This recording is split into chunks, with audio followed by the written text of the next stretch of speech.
A massive military buildup of U.S. forces in the Caribbean culminated with an unprecedented strike on Venezuela, resulting in its President Nicolás Maduro and his wife Celia Flores being captured and taken to America to face drug charges. The mission, dubbed Operation Absolute Resolve, began in the early morning of Saturday, January 3rd, with pre-dawn explosions that shook Caracas and a city blackout. Today, we delve into how this operation unfolded, why many believe the so-called U.S. war on drugs served as a smokescreen, the ripple effects across the Caribbean, and the complex reality of Venezuelans who support Maduro's removal, but not the U.S. taking control of their country. I'm Krystal Hoyte, and this is In the Know.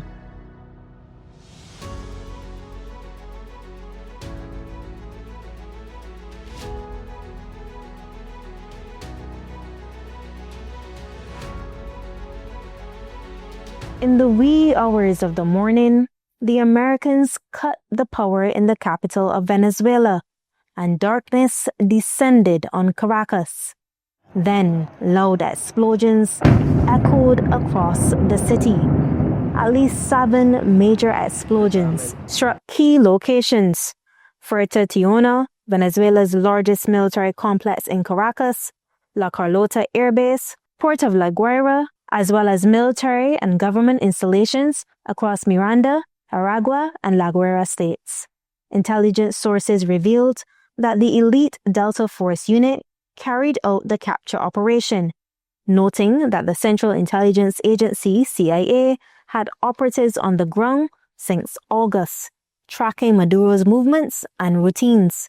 U.S. President Donald Trump later confirmed that U.S. forces waited 4 days for the right weather conditions to launch the operation. So we were going to do this 4 days ago, but the weather was not perfect. The weather has to be perfect. You know, what was he doing? He was in a very highly guarded, like a fortress, actually. He was in a fortress. You know, that we had nobody killed was amazing. I think we had nobody killed, I have to say, because a couple of guys were hit, but they came back and they're supposed to be in pretty good shape. But that we had nobody killed, that we lost no aircraft. You know, everything came back. We got it all back. One of them was hit pretty hard, but a helicopter, but we got it back. But it just was the right time to do it. We had to do it because it's a war. General Dan Keane gave further details. Over the course of the night, aircraft began launching from 20 different bases on land and sea across the Western Hemisphere. In total, more than 150 aircraft, bombers, fighters, intelligence, reconnaissance, surveillance, rotary wing were in the air last night. Thousands and thousands of hours of experience were airborne. Our youngest crew member was 20, and our oldest crew member was 49, and there's simply no match for American military might. As the night began, the helicopters took off with the extraction force, which included law enforcement officers, and began their flight into Venezuela at 100 feet above the water. The operation left an unconfirmed number of Venezuelans dead, including President Maduro's security team.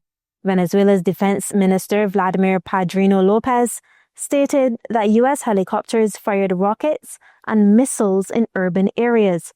Attorney General Tariq William Saab reported that innocent victims have been mortally wounded and others killed. The New York Times reported that an anonymous Venezuelan official claimed that at least 40 people were killed, later revised to at least 80 civilians and security personnel.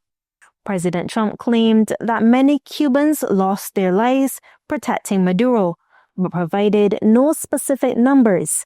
These casualty figures remain contested and unconfirmed.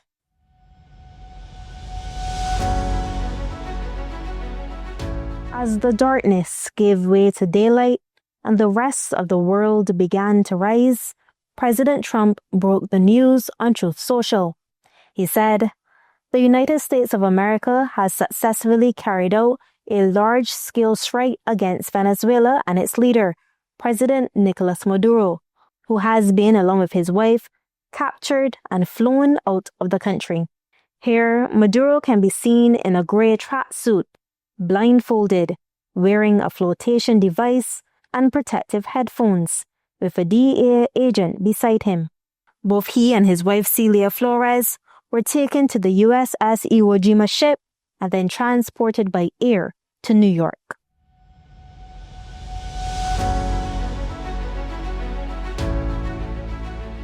U.S. Attorney General Pam Bondi announced that both Maduro and Flores were indicted in the Southern District of New York on multiple charges: narco-terrorism conspiracy, cocaine importation conspiracy, possession of machine guns and destructive devices, conspiracy to possess machine guns and destructive devices against the United States. When we return, we'll explore the response in Venezuela.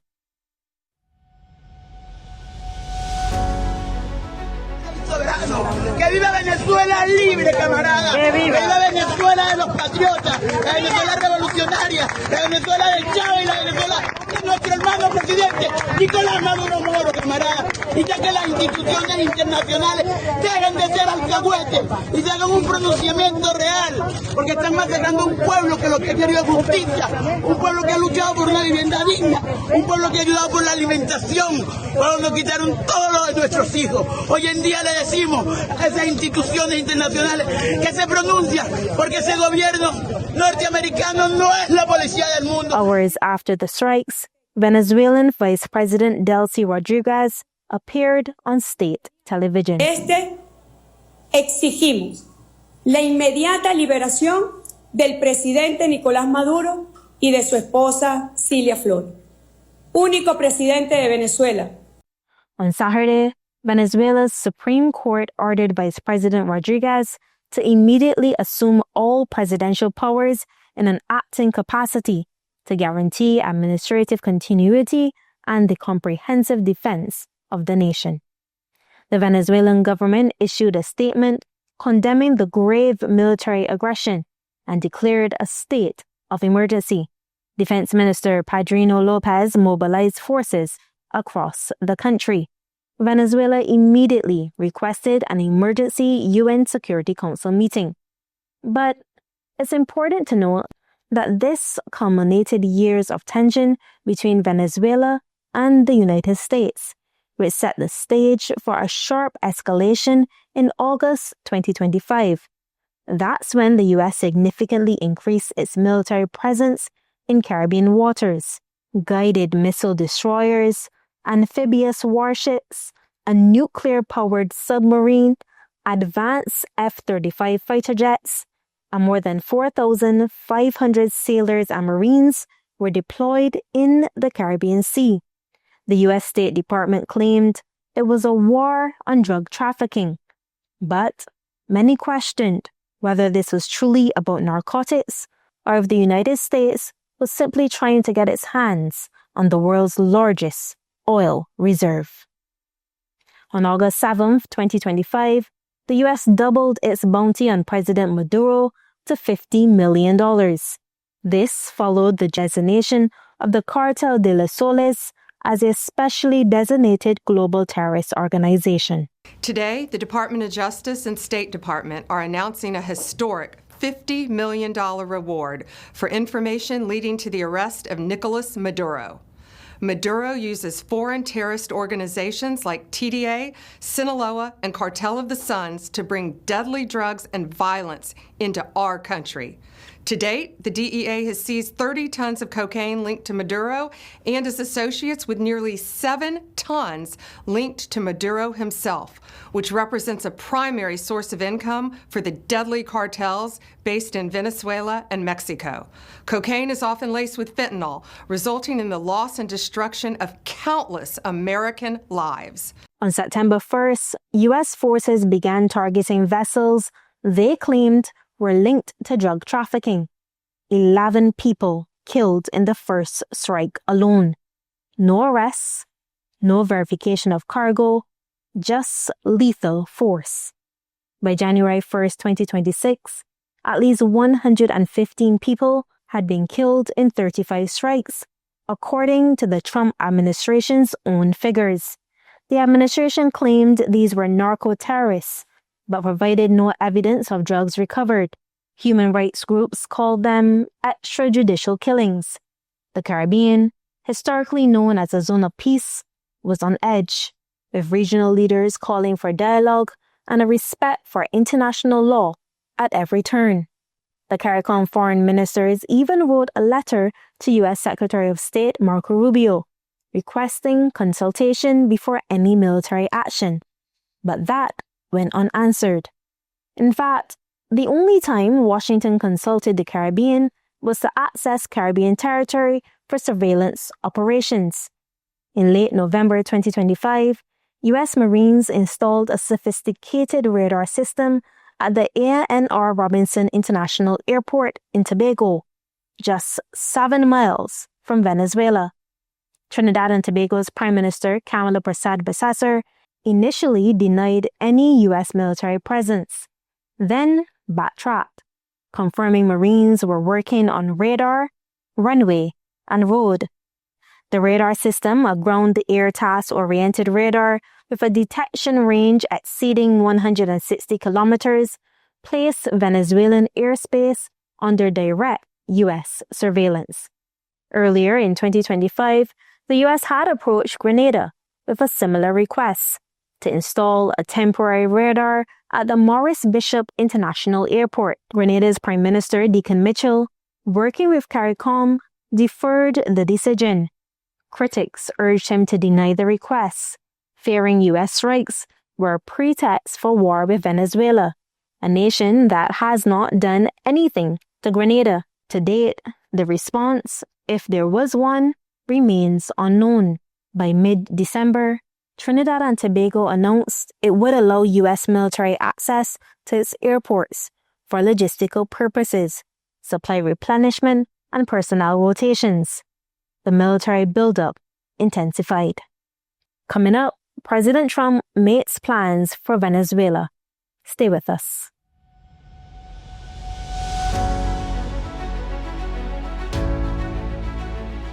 During a press conference at Mar-a-Lago, President Trump made a stunning announcement.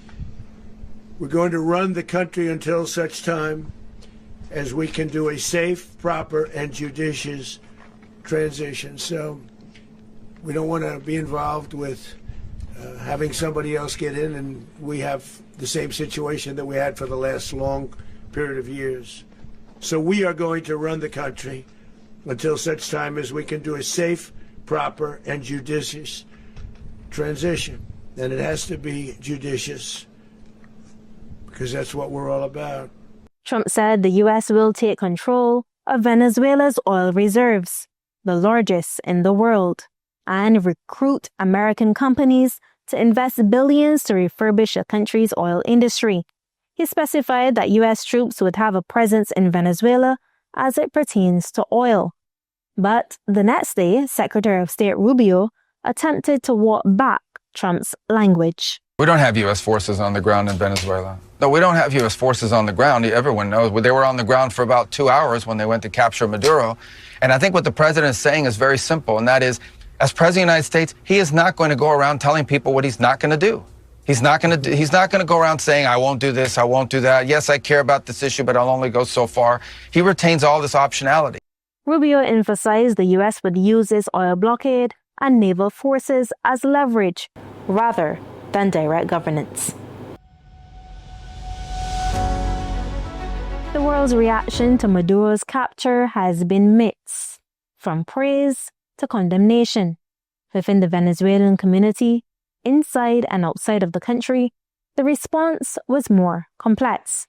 In Miami's Doral neighborhood, nicknamed Doralzuela, for its large Venezuelan population, celebrations erupted, with people dancing in the streets, waving flags, and chanting liberty. We all feel the same. We're all speaking in one voice, which is thank you, President Trump. Thank you, Marco Rubio. Thank you, Pete Hegseth. Thank you to the United States for standing for liberty and for justice. Yesterday was a day of justice, remember. Maduro is an indicted narco-terrorist. He was arrested in a police operation, so the president executed his power as president, enforcing the law. Similar scenes played out in Santiago, Madrid, and Bogota, cities home to large Venezuelan communities. For many who fled Maduro's government, who watched as Venezuela's economy collapsed, who lost family members to state repression, the news was welcomed. Inside Venezuela, demonstrations both supporting and opposing Maduro occurred in the capital. Some Maduro supporters gathered near Miraflores Palace, burning U.S. flags. Esta inmunidad, hasta que aquellos quieran hacer lo que les provoque, con cualquier país se les provoque, ¿no?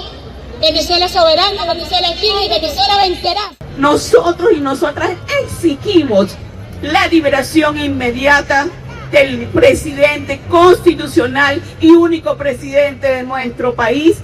Escuchamos la primera explosión, fue demasiado fuerte, ¿ok? Nosotros nos levantamos, nos resguardamos. En esa primera explosión, que fue tan fuerte, fue donde sentimos los primeros destrozos de mi vivienda. Ya pueden observar de cómo quedó completamente destrozada.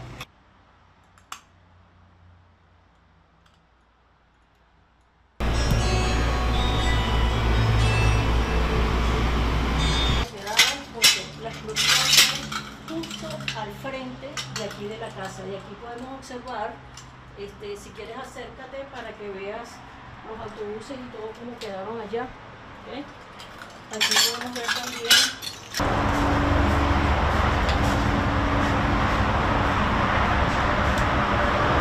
Sí, bueno, esta área que estamos observando fue la más grave de todas, ya que la explosión fue justo aquí al frente de la casa, fue donde cayó, no sé qué fue lo que cayó, pero ahí se vio el estallido fuertemente, todas las ventanas las destrozó, ¿ok? Podemos observar también aquí todos los ventanales de la fachada de la casa se destrozaron. On both sides of the divide, however, there were those expressing concerns about the uncertainty ahead and the fear that what comes next may not be the better future they imagined. This was a paradox after the U.S. operation. Many Venezuelans wanted Maduro gone, but not like this. Many were expecting Machado to be in charge afterwards, not Maduro's loyalists. And they certainly didn't expect the U.S. to be running Venezuela.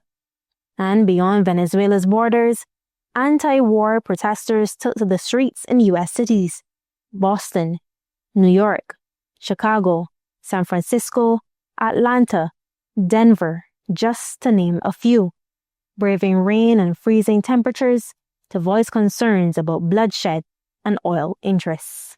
For people to be able to live with sovereignty, to stop just the resource extraction that's just fueling wars and violence all over the world. We don't see this as a single event. We see this as part of a much bigger phenomenon that people are saying no to. The Venezuelan response then was not monolithic.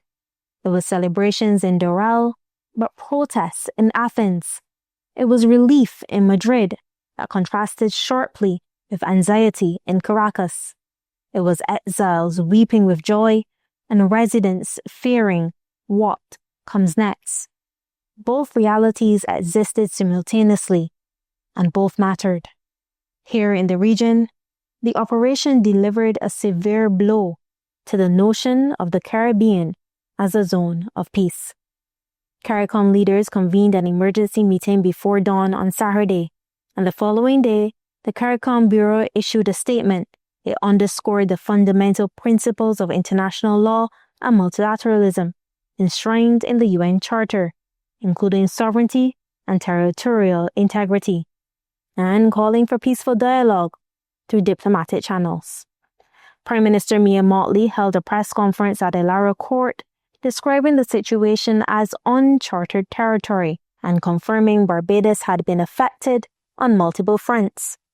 13 fully booked inbound flights were cancelled, impacting thousands of tourists. We always said that conflict would have consequences, and many of you asked what would those consequences be, what would they look like? Well, we're living them out today. Barbados is probably the biggest hub closest to Venezuela in terms of tourism, and therefore in terms of air flights and in terms of hotel accommodation and cruise accommodation, we would inevitably be affected. The FAA had also issued a notice to airmen restricting all civilian aircraft operations in Venezuelan airspace until midnight Sunday, January 4th. The move, no doubt, had significant economic repercussions, as grounded flights to and from the United States disrupted travel to Caribbean islands heavily dependent on U.S. tourism. From a legal perspective, experts have raised serious questions about the U.S. operation's legality. The operation echoed the 1990 U.S. invasion of Panama that led to the capture of Manuel Noriega, but the legal authority for this strike remains unclear. The U.S. Congress was not notified in advance. The Armed Services Committees in both houses received no briefing. Trump defended this on Sunday, saying Congress has a tendency to leak. Many also contend that the actions are a blatant violation of Article 2.4 of the UN Charter, which prohibits the use of force without Security Council authorization. This was not an action that required congressional approval. In fact, it couldn't require congressional approval because this was not an invasion. This is not an extended military operation. This is a very precise operation that involved a couple of hours of action. It was a very delicate operation, too. However, lawmakers from both parties raised concerns, with Senate Democratic leader Chuck Schumer warning this. Look, Maduro's a horrible, horrible person, but you don't treat lawlessness with other lawlessness, and that's what's happened here. The American people this morning, George, are scratching their heads in wonderment and in fear of what the president has proposed. The United States will run Venezuela. We have learned through the years when America tries to do regime change and nation building in this way, the American people pay the price in both blood and in dollars. Venezuela sits atop the largest proven oil reserves on earth, more than Saudi Arabia. But for years, sanctions, mismanagement, and infrastructure collapse kept that oil largely out of reach. Wells rusted, refineries failed, output plummeted. President Trump says American companies will invest billions to rebuild Venezuela's oil industry.